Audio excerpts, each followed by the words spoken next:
Ganito dapat kayo manalangin. Ama namin nasa langit,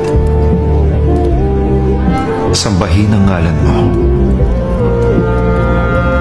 Mapasa amin ang kaharian mo.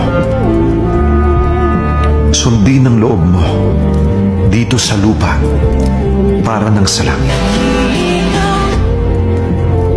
Bigyan mo kami ng aming kakanin sa araw-araw. Patawarin mo kami sa aming mga sala para ng pagpapatawad namin sa nagkasala sa amin. At huwag mo kaming ipahintulot sa tukso. At iadya mo kami sa lahat ng masama.